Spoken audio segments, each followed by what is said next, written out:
엄청나게 더웠어요. 이 더위가 오기 시작한 이때에 우리 하나님의 그 품 안에서 건강하게 그리고 평안하게 행복하게 살아가는 7월 되시기를 축원합니다. 아멘. 주보에 있는 글 사랑의 레시피 읽어드리겠습니다. 영화 사랑의 레시피에는 미국 뉴욕의 고급 레스토랑에서 일하는 완벽주의자 케이트가 등장합니다. 자신만의 레시피로 주방을 꾸려가던 케이트는 언니의 갑작스러운 사고로 조카 조이와 함께 살게 됩니다. 사고의 충격으로 식욕을 잃은 조이는 케이트가 정성껏 만든 요리에 입을 대지 않았습니다. 어느 날 부주방장 닉이 대충 만든 파스타를 들고 조이의 곁에 앉아 아무 말 없이 먹었고 그 모습을 보던 조이가 파스타를 먹기 시작했습니다. 케이트는 완벽한 요리가 아니라 조용히 곁에 앉아 마음을 어루만지는 것이 더 중요하다는 것을 깨닫게 됩니다. 슬픔 앞에서 우리의 위로의 말을 찾으려 했습니다. 그러나 예수님은 나의 친구 나사로의 죽음 앞에서 논리적인 설명 대신 함께 우셨습니다. 완벽한 답을 주시기보다 슬퍼하는 이들 곁에 가만히 머무신 것입니다.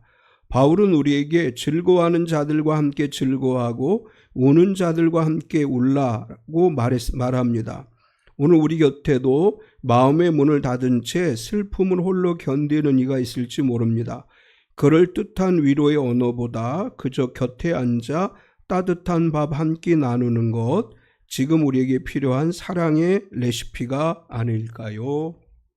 예, 사랑의 말 한마디, 또 그저 힘들고 어려운 사람에게 다가가서 그냥 따뜻하게 안아주는 것, 이게 진정한 하나님의 사랑이라고 생각합니다. 오늘 성찬식 이렇게 시작하기 전에 저의 마음이 갑자기 막 울컥해졌어요. 하나님께서 저에게 주신 마음은 지난 한 달의 삶 아니면 지난 시간들 속에서 가슴 아프고 힘든 일들을 겪었던 어떤 분이 성찬을 대하는 순간 주님이 위로해 주시고 만져주신다고 하는 확신이 저에게 와서 제 마음이 많이 울컥했는데, 오늘 사랑의 레시피도 같은 내용인 것 같아요. 주님은 우리에게 다가오셔서 우리를 안아주시는 분이에요. 그냥 다정하게 다가오셔서 아무 말 하지 않으시고 우리를 안아주실 때 우리 마음에 있던 모든 쌓였던 아픔, 슬픔, 그리고 모든 억눌림들이 치료되고 해결되는 역사가 일어날 줄 믿습니다. 벌써 한 해의 절반이 지나고 본격적인 무더위가 시작되어지는 7월이 시작됐죠. 쉴 틈 없이 6월을 달려오셨는데 올 한 해 6월까지 한 해의 절반을 마무리하면서 마음과 육신은 평안하셨나요? 지난 6개월 동안 모든 게 다 평안하고 형통하셨죠? 예, 대답을 하기 힘들죠. 현대인들은 그 어느 때보다 풍요롭고 편리한 시대를 살아가고 있습니다. 수많은 정보와 뛰어난 기술의 시대를 살아가고 있다, 이렇게 말할 수 있는데, 역설적이게도 우리의 마음과 몸은 그 어느 때보다 지쳐있고 공허하고 무거운 짐에 짓눌려 있는 것 같은 그런 삶을 살아가고 있습니다. 좋은 침대는 살 수 있지만 단잠은 잘 수 없고, 화려한 휴가지는 갈 수 있어도 영혼의 참된 위로를 누리지 못하는 것이 오늘날 현대인들의 서글픈 모습이라고 할 수 있습니다. 우리 사회에서 오늘 현대인들이 많이 사용하는 단어 중에 번아웃이라고 하는 단어가 있죠. 이 번아웃이라고 하는 단어에 대해서 검색을 해보니까 세계보건기구가 번아웃의 개념을 새로 정리했는데, 성공적으로 관리되지 않은 만성적 직장 스트레스라고 정의를 했습니다. 지금까지 10번에 걸쳐서 이 번아웃이라고 하는 단어를 세계보건기구가 정의를 했는데, 그러니까 이번에 10차 정의하기 이전에는 이렇게 정의를 했다고 그래요. 생활관리에 곤란을 겪는 문제의 하나로서 활력이 소진된 상태라고 규정을 했다고 합니다. 그러나 이번에 정의하면서 성공적으로 관리되지 않은 만성적 직장 스트레스라고 정의를 했다고 하고, 이 세계보건기구는 이 번아웃에 대해서 3가지를 설명하는데, 첫째는 에너지 고갈이나 탈진의 느낌이 번아웃의 증상이라고 해요. 둘째로는 일에 대한 심리적 괴리 또는 일에 관한 부정적, 냉소적 감정의 증가, 그리고 마지막으로 업무 효율의 저하, 이것이 번아웃 증세의 3가지 요소다, 이렇게 세계보건기구가 얘기했다고 합니다. 세계보건기구는 번아웃의 특징은 직업과 관련해 발생하는 현상을 가리키며 삶의 다른 영역의 경험을 묘사하는데 적용해서는 안 된다, 이렇게 설명을 하면서 다른 유형의 조절장애, 불안이나 공포와 관련되어진 장애, 기분장애와는 번아웃은 다른 것이다, 이렇게 이제 설명을 했다고 합니다. 위키백과에 의하면 번아웃은 심리적 스트레스의 한 유형으로 직업 또는 직무 번아웃의 특징은 탈진, 의욕과 동기의 결핍, 무력감, 좌절과 냉소, 그 결과 직장에서의 능률 저하라고 그렇게 설명을 합니다.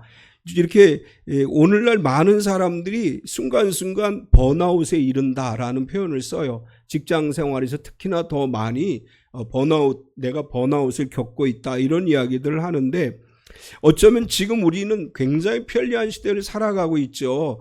오늘날 스마트폰 하나만 있으면 모든 게 해결되는 세상이죠. 모든 정보를 얻을 수 있고 모든 업무를 할 수 있고 손에 있는 이 스마트폰 하나만 가지고도 다 할 수 있는데, 우리가 할 수 없는 게 뭐예요? 평안한 쉼을 얻을 수가 없어요.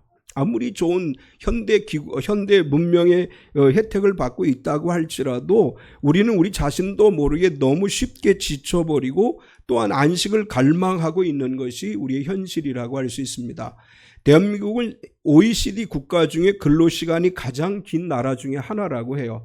우리는 쉬지 못하고 열심히 일하고 열심히 살아가고 있고 어쩌면 쉬는 방법을 잃어버린 것인지도 모르죠. 저 이거 하면서 저 자신을 돌아봤어요. 저는 쉬는 방법을 모르는 사람 같아요. 그저 내게 주어진 일에 아침에 산에 갔다가 교회 와서 저녁 때 기도하고 집에 가고, 어디 가자 그러면 못 가, 시간 없어, 혼자 갔다 와, 늘 이렇게 혼자. 그래서 제가 나 이거 일 중독인가 이렇게 생각을 해봤는데, 우리 살아가면서 너무나 바쁘게 살아가고 있죠. 이제 이렇게 지치고 피곤하고 번아웃에 이르기 쉬운 이 시대를 살아가는 모든 그리스도인들에게 예수님이 초청장을 보내주셨어요. 28절에 보면 수고하고 무거운 짐진 자들아 다 내게로 오라, 내가 너희를 쉬게 하리라. 세상의 지식과 우리의 노력으로는 결코 도달할 수 없는 쉼과 안식을 주시겠다고 말씀합니다.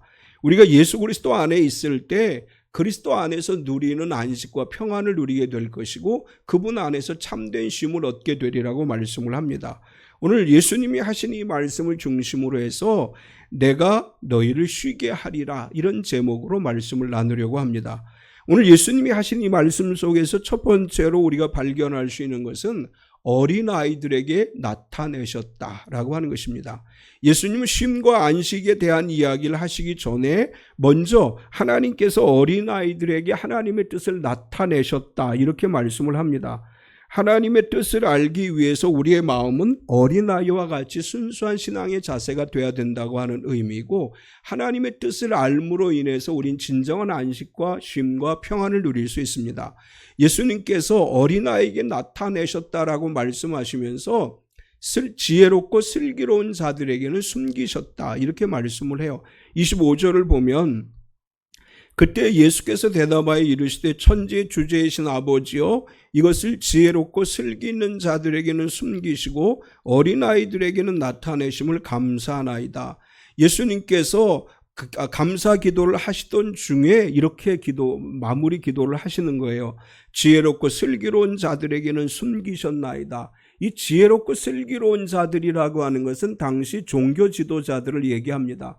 그들은 율법에 정통한 사람이고 세상 지식에 정통한 사람들이에요. 바리새인과 서기관들과 장로들과 종교 지도자들, 그들은 누구보다도 하나님에 대해 열심 있는 사람이었습니다. 그런데 그들의 문제가 뭐냐 하면 그들은 자신이 가지고 있는 지식을 가지고 구원과 안식과 쉼을 얻을 수 있다고 생각을 했습니다. 그런데 불행하게도 유대 종교 지도자들은 613가지라고 하는 조항을 만들어서 그 조항을 다 지켜야 구원에 이를 수 있고 쉼을 얻을 수 있다고 생각을 하고 그렇게 가르쳤습니다. 열심히 하는 것 같은데 열심히 하면 할수록 힘들고 지치고 피곤해요. 하나님과 관계를 유지하면서 613개의 조항을 지켜야 돼요.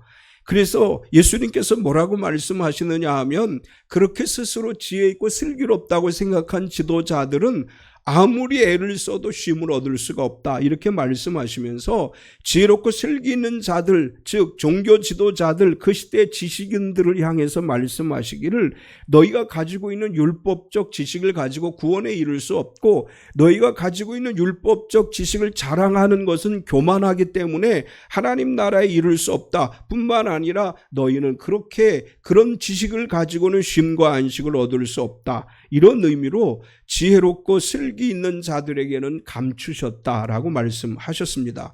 이것은 오늘 이 시대를 살아가는 우리들에게는 어떤 의미로 이야기하시는 것인가 하면 우리가 가지고 있는 지식과 지혜와 우리가 가지고 있는 어떤 이 여러 가지 알고 있는 것들을 중심으로 내가 노력한다고 해서 안식과 쉼을 누릴 수 있는 것은 절대로 아니다라고 하는 말씀이에요. 우리가 진정한 쉼을 얻기 위해서 안식을 누리기 위해서 내 모든 수고를 내려놓고 주님께 더 가까이 나아갈 때 주님이 주시는 진정한 안식과 쉼과 평안을 누릴 수 있습니다. 예수님은 지혜롭고 슬기로운 사람들에게는 감추어졌다고 말씀하시고 어린아이들에게는 나타내셨다 이렇게 말씀을 하셨습니다. 25절을 다시 보면 그 뒷부분에 가서 보면 어린아이들에게는 나타내심을 감사하나이다. 어린아이들이라고 표현했는데 이 어린아이들이라고 하는 헬라어는 네피오이라고 하는 단어인데 이것은 젖먹이들을 얘기하는 거예요. 예수님께서 젖먹이들에게는 알게 하셨나이다. 사실 젖먹이들이 뭘 알겠어요? 이것은 무슨 의미인가 하면 이 아이들, 젖먹이들은 자신의 힘으로 아무것도 할 수 없어요. 자신이 할 수 있는 것이 없기 때문에 부모에게 의존할 수밖에 없어요. 엄마 품에 안기면 아이들은 평안함을 느껴요. 아빠 손을 잡으면 담대해질 수 있어요. 이게 갓난 아이들의 모습이에요. 예수님 뭐라고 말씀하시느냐 하면 너희가 진정 쉼과 안식과 평안을 누리기 원한다면 너희는 어린아이와 같이 되라. 어린아이와 같이 하나님의 손을 잡지 않으면 안식을 누릴 수 없고 주님 품 안에 안기지 않으면 평안함을 누릴 수 없다는 걸 깨닫고 내가 할 수 있는 것 없으니 내가 아버지 앞에 나아갑니다. 내가 할 수 있는 것 없으니 내가 주님을 의지합니다. 이렇게 살아가는 것이 진정 평안과 안식과 위로를 누리는 비결이다. 이렇게 말씀을 하십니다. 우리가 내 방법대로 뭔가를 해보려고 하면 성공하는 것 같지만 실패하죠. 그러나 모든 것 다 내려놓고 예수 그리스도 안에 들어가고 주님 품 안에 안기고 주님 손 붙잡고 나아갈 때 승리하는 삶을 살아갈 뿐 아니라 진정한 평안을 누릴 수 있습니다. 예수님은 모든 것이 아버지 뜻이니이다 이렇게 또 말씀을 해요. 26절을 보면 올소이다 이렇게 된 것이 아버지의 뜻이니이다 라고 말씀하시는데 올소이다 이렇게 시작한 것은 이런 의미예요. 그렇습니다. 아버지요 이것이 참으로 옳습니다. 이렇게 예수님께서 아버지께 기도하셨습니다. 아버지의 선하신 뜻이 나를 내세우는 것이 아니라 나는 아무것도 할 수 없는 어린아이입니다. 내가 뭘 할 수 있겠습니까? 주님을 의지하는 마음을 갖는 것, 그 마음을 가지고 아버지 앞에 나오는 것, 이것을 아는 것이 아버지의 뜻입니다. 이렇게 예수님께서 말씀하셨습니다. 두 번째로 주님의 초청에 응해야 쉼을 얻습니다. 예수님은 어린아이들에게 나타내신 하나님의 뜻을 말씀하시면서 우리를 쉼과 안식의 자리로 나오라고 초청을 하시죠. 예수님께서 우리를 초청하셨습니다. 28절을 다시 보면 수고하고 무거운 짐진 자들아 다 내게로 오라. 내가 너희를 쉬게 하리라. 수고하고 무거운 짐진 자들이라고 말했는데 수고하고라는 말은 단순히 피로하다가 아니라 이 단어가 가지고 있는 헬라어의 원래 의미는 지쳐 쓰러질 지경에 이른 상태라고 하는 뜻이에요. 너무 힘들기 때문에 지쳐 쓰러질 직전의 상황을 여기서 수고하고라고 표현을 하는 것이고 무거운 짐이라고 하는 말은 짐을 가득 실어 힘겹게 나르는 사람이라고 하는 뜻이에요. 그러니까 인생을 살아가면서 수고하고 무거운 짐을 어깨에 걸머쥐고 내 힘으로 어떻게 할 수 없어서 절망을 느끼는 사람들에게 예수님이 말씀하시는 것입니다. 이것은 유대인들에게 있어서는 율법의 무거운 짐에 짓눌려서 고통당하는 종교 지도자들 또한 질병으로 신음하는 사람들, 경제적 위기로 밤잠을 설치는 사람들, 인간관계가 깨어짐으로 인해서 마음의 상처를 받은 사람, 삶의 무게에 짓눌려 헐떡이는 모든 영혼들을 향해서 주님이 부르시는 거예요. 너희 모든 수고하고 무거운 짐 혼자 걸머지고 애써 힘써 노력하지 말고 주님 앞으로 내게로 나오라, 이렇게 말씀하십니다. 예수님은 이 말씀 속에서 우리에게 어떤 의미를 던져주고 있느냐 하면, 야, 너희가 내게로 오려거든 너 짐 다 벗어버리고 홀가분해진 상태로 나에게 나오라, 이렇게 말씀하신 것이 아니고, 내가 지고 있는 모든 짐을 그대로 걸머지고 주님께 나오라, 이렇게 말씀하시는 것입니다. 우리의 상처난 모습, 아파하는 모습, 고통스러워하는 모습 그대로를 짊어지고 주님 앞에 나오라, 이렇게 말씀을 해요. 종교적 의무의 짐을 지고 고통당하는 사람들, 삶의 무게에 눌린 사람들, 아픔과 상처와 실패로 지친 사람들, 관계의 상처로 힘든 사람들, 경제적 어려움으로 눌린 사람들, 미래의 불안으로 절망하는 청년들을 향해서, 밤잠 못 자는 사람들을 향해서 예수님 말씀해요. 내가 그 문제를 해결하려고 하지 말고 그거 짊어지고 내게로 오라, 이렇게 말씀하십니다. 오늘 우리 가운데도 그런 마음이 있는 분들도 있을 거예요. 수고하고 무거운 짐으로 인해서 고통을 당하고 내가 어떻게 해야 되지 절망을 하고. 오늘 아까 김태경 집사님이 우리 서기현 안수 집사님 직장에서 새롭게 이렇게 지위를 얻게 됐다고 말씀을 했어요. 기술 전문 전체 다 포괄하는 거의 CEO와 같은 직책이라고 말씀을 했어요. 우리 축하의 박수를 한번 하겠습니다. 그런데 결정적으로 뭘 얘기했냐면, 월급은 오르지 않고 일은 훨씬 더 많아졌대요. 그래서 내가 일이 더 줄어들어야 되는 거 아니야? 그렇게 기도해야지. 그래서 제가 지금 앞에 안 소개하고 지금 소개를 했어요. 수고하고 무거운 짐, 이걸 짊어지고 가는 게 인생이에요. 이런 수고하고 무거운 짐을 짊어지고 가는 우리들에게 주님께서 말씀하셨어요. 내게로 나아오라. 우리는 주님께 나아가야 됩니다.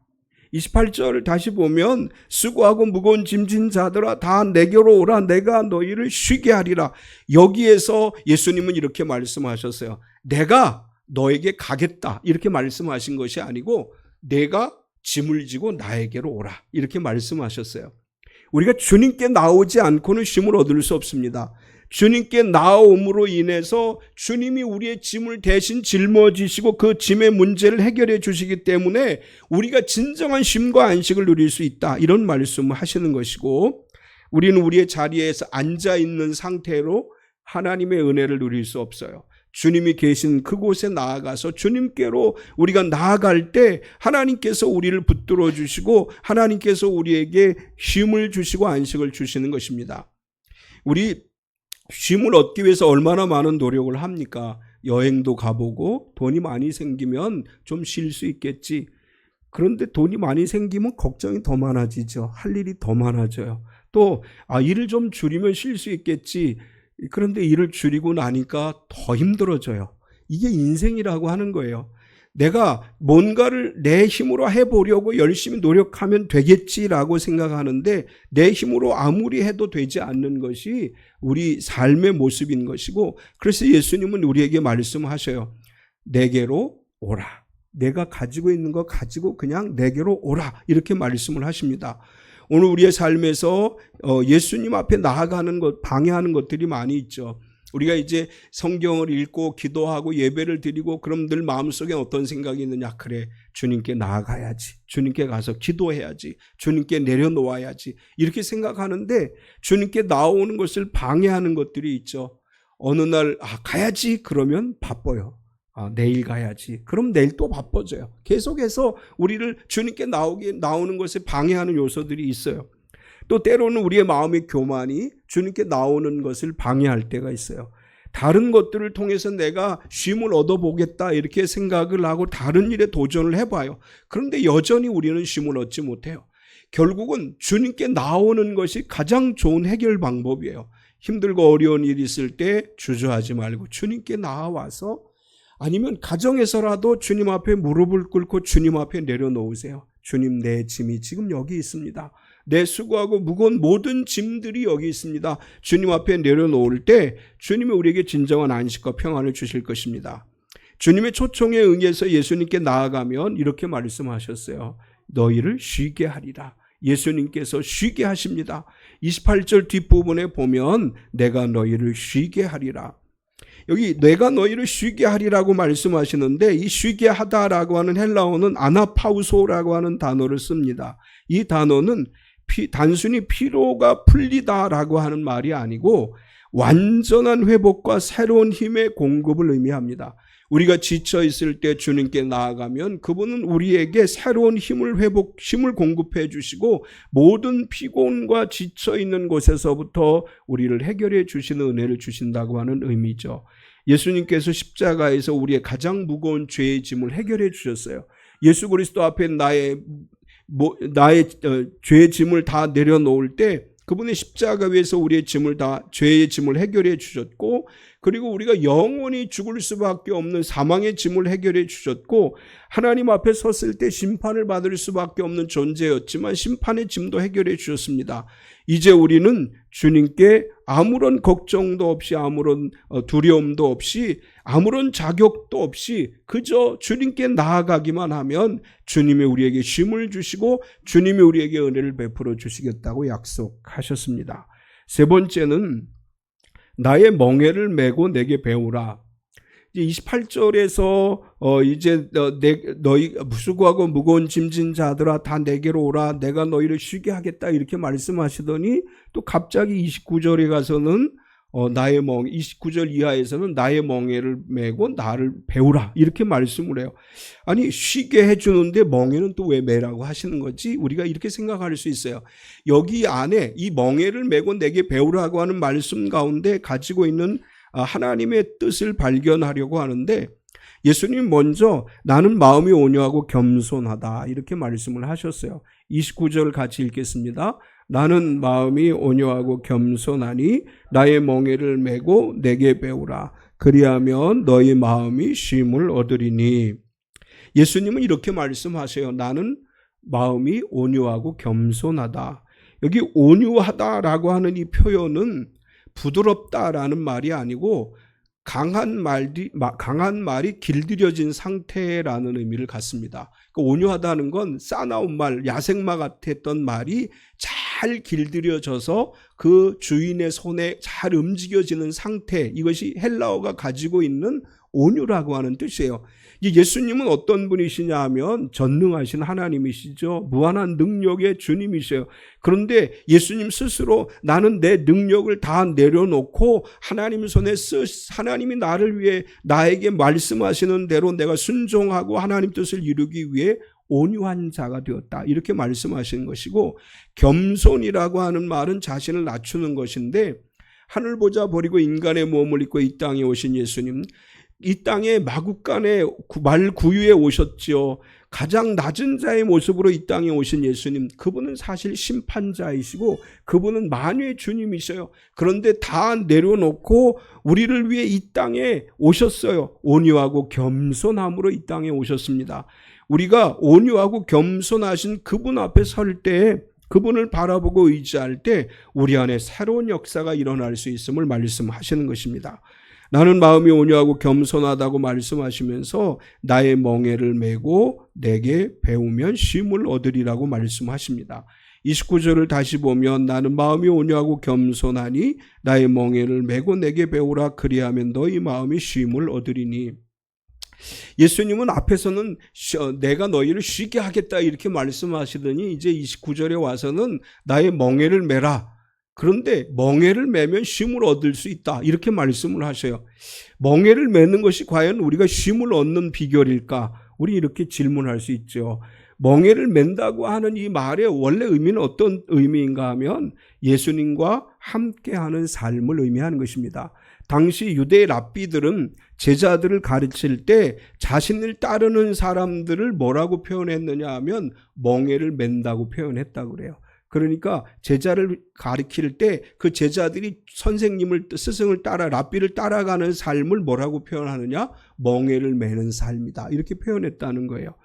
멍에라고 하는 것은 보통 이 소들이 밭을 갈 때, 논을 갈 때, 우리나라에서는 사실 겨릿소라고 하는 걸 잘 볼 수 없어요. 저도 어릴 때 이렇게 소가 이 논을 갈고 밭을 갈고 하는 거 볼 때 한 마리 소가 이렇게 이제 끌고 가서 가는 걸 봤는데, 성경에는 주로 겨릿소라고 표현을 해요. 겨릿소라고 하는 건 두 마리 소가 하나의 멍에를 메고 가는 걸 얘기해요. 이 그림 한번 이제 보여주겠습니다.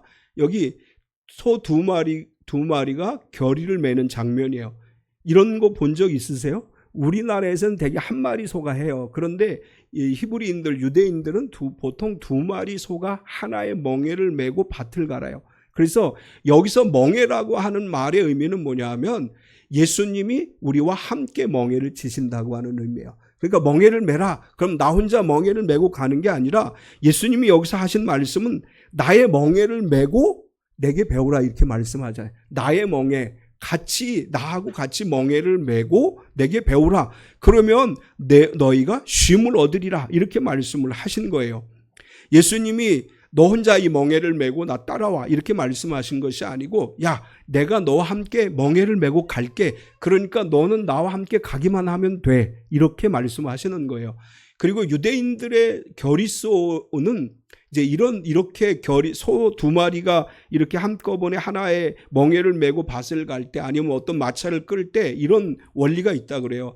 한쪽에는 오래된 엄마 소를 이제 세우고 한쪽에는 어린 소를 이 소의 새끼 소라든지 어린 소를 세워서 어미 소로부터 이 새끼 소가 멍에 매는 걸 배운다 그래요. 따라가면서. 그러니까 예수님이 하시려고 하는 말씀의 의미는 뭐냐면 너 혼자 멍에를 메고 날 따라올 수가 없어. 그러니까 나하고 같이 멍에를 메고 가면서 내가 너희를 가르쳐 줄게. 내가 하는 대로 따라와. 이렇게 말씀하시는 것이고, 내게 배우라고 하는 이 말의 의미는 제자로서 나와 함께 가자 이런 의미고, 이 멍에는 우리가 생각할 때 그냥 아무렇게나 만드는 게 아니고 소에게 맞추어서 만들어요. 그 소가 잘 쥐고 갈 수 있도록 만들어주는 것이고, 예수님은 결국 이런 얘기를 하시는 것입니다. 너희는 나에게 와서 내가 온유하고 겸손하니 나의 마음을 가지고 나와 함께 멍에를 메고 가면 너희가 진정한 쉼을 얻게 될 것이다. 이렇게 말씀하시는 것이고, 이렇게 됨으로 인해서 우리가 누리게 되는 쉼이라고 하는 것, 안식이라고 하는 것, 평강이라고 하는 것은 사도 바울이 빌립보 4장 7절에서 이렇게 표현을 했습니다. 그리하면 모든 지각에 뛰어난 하나님의 평강이 그리스도 예수 안에서 너희 마음과 생각을 지키시리라. 우리가 주님과 함께 멍에를 메고 갈 때 진정한 평안과 안식을 누릴 수 있습니다. 예수님은 마지막으로 이렇게 말씀하셨어요. 내 멍에는 쉽고 내 짐은 가볍다. 30절을 보면 이는 내 멍에는 쉽고 내 짐은 가벼움이라 하시니라. 쉽다라는 말은 적합하다, 잘 맞는다 이런 의미로서 예수님이 멍에라는 이야기를 할 때 이 멍에는 나에게 잘 맞고 내가 얼마든지 할 수 있는 쉬운 거 이런 의미로서 말씀하신 것입니다. 가볍다는 말은 무게가 없다는 뜻이 아니라 예수님이 함께 하시기 때문에 가볍다라는 얘기예요.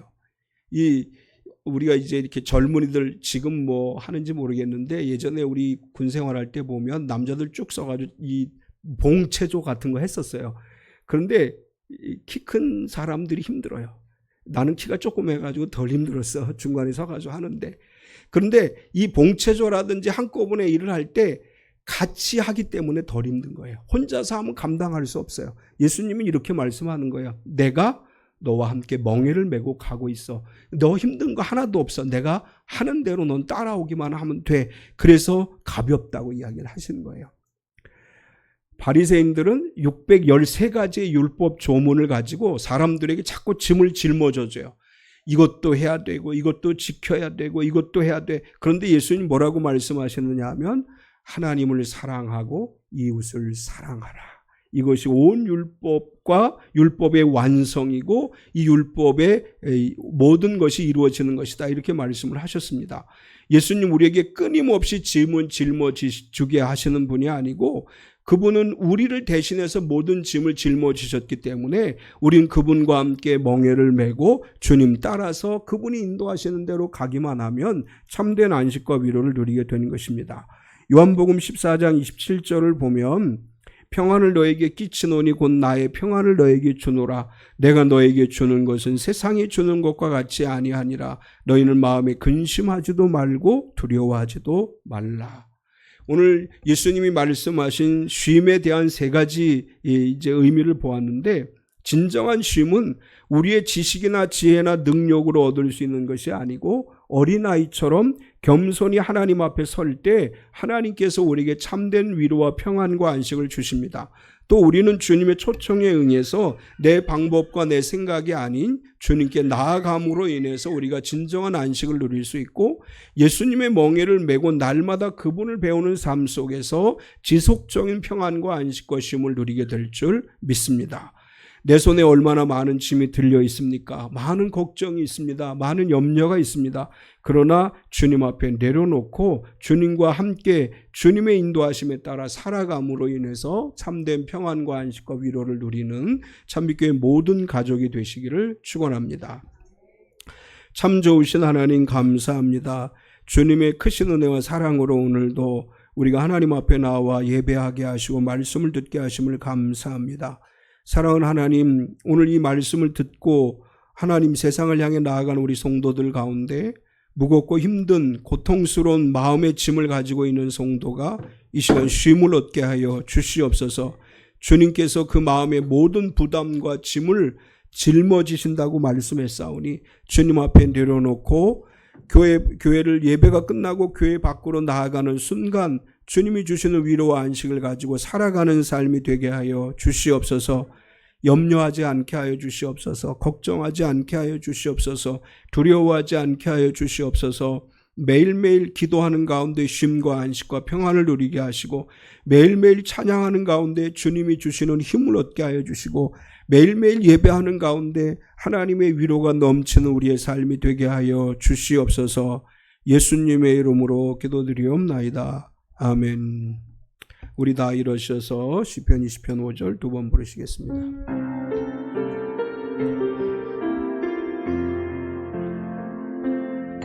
우리가 너의 승리로 개가를 부르며 우리 하나님의 이름으로 깃발을 세우며 여호와께서 너의 기도를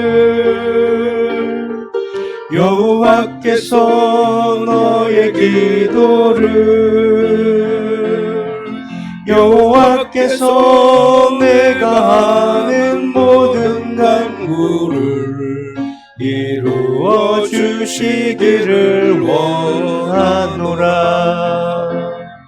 우리가 너의 승리로 개가를 부르며 우리 하나님의 이름으로 깃발을 세우며 여호와께서 너의 기도를 여호와께서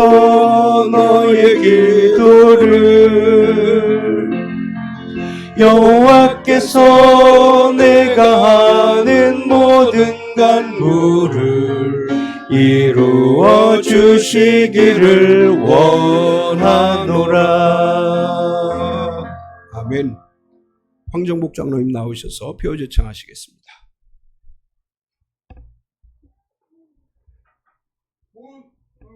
몸은 건강하게, 마음은 평안하게, 삶은 행복하게. 아멘. 사랑하는 참빛 성도 여러분, 수고하고 무거운 짐을 주님 앞에 내려놓고 살아가는 순간마다 주님 안에서 평안과 안식을 누리며 우리가 누리는 평안과 안식을 전하며 살아가시기 바랍니다. 아멘. 여호와는 내게 복을 주시고 너를 지키시기를 원하며 여호와는 그 얼굴을 내게 비추사 은혜 베푸시기를 원하며 여호와는 그 얼굴을 내게로 향하여 두사 평강 주시기를 원하노라. 아멘. 지금은 우리 주 예수 그리스도의 은혜와 독생자 예수님을 우리에게 보내주신 하나님 아버지의 지극하신 사랑하심과 성령님의 내주 충만하시며 교통하신 은혜가 거룩하고 복된 날 주님 앞에 나와 기쁨으로 예배하고 말씀으로 은혜 받고 세상을 향해 나아가는 우리 모든 성도들 머리 위에와 그의 가정과 경영하는 사업체와 속해 있는 직장과 교회와 이 나라와 이 민족회와 북한에 있는 우리 사랑하는 형제자매들과 세계 곳곳에 흩어져 선교 사역을 감당하는 선교사들의 사역위회와 지구촌 곳곳에서 핍박받는 모든 그리스도인들을 위해와 전쟁 가운데 평화를 위해 눈물로 기도하는 모든 성도들 머리 위에 영원토록 함께 있을지어다. 아멘.